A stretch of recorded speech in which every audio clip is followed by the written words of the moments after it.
இன்னைக்கு ஈவினிங்ல இருந்தே சரியான காத்து, மழை வர மாரியே இருந்தது. கிளைமேட் எல்லாம் பார்க்கும்போது. சரி வீட்ல ஏதாவது சூடா செஞ்சு சாப்பிடலாம்னு சொல்லி தான் வடை ரெடி பண்ணியிருந்தேன். நார்மலா இது வந்து வடை பருப்பு போட்டு செய்யாம, ரேஷன் கடையில பருப்பு குடுப்பாங்கல்ல. ஸோ அந்த பருப்பு போட்டு தான் இந்த வடை வந்து ரெடி பண்ணியிருந்தேன். நம்ம வீட்ல ரேஷன் கடையில வாங்குற பருப்பு குழம்புக்கு யூஸ் பண்றோமோ இல்லையோ, அதிகமா வந்து இந்த மாரி ஸ்நாக்ஸ் ஐட்டம் செய்யறதுக்கு தான் வந்து யூஸ் பண்ணுவோம்.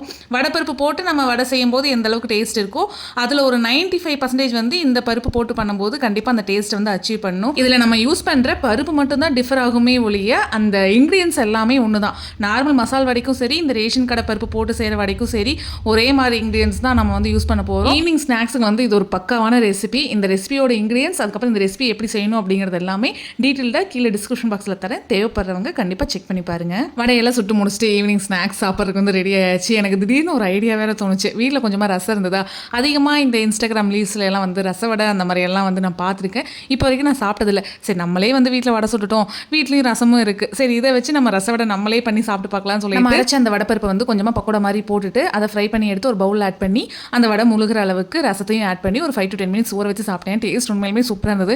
நீங்களும் வீட்டில் வந்து பருப்பு வடை செஞ்சீங்க அப்படின்னா இந்த மாதிரி ட்ரை பண்ணி பாருங்க. ஈவினிங் ஸ்நாக்ஸ் எல்லாம் சாப்பிட்டு முடிச்சுட்டு கொஞ்ச நேரம் போய் வெளியே நிற்கலாம், நல்லா காத்து வருதுன்னு சொல்லிட்டு போய் நின்னேன். எங்கேருந்து அவ்வளோ பெரிய மின்னல் வந்ததுன்னு தெரியல, ரொம்ப பெரிய மின்னல். இதுக்கு மேலே எங்கே வெளியே நிற்கிறது, ஒரே ஓட்டமாக வந்து உள்ளே ஓடிட்டேன்.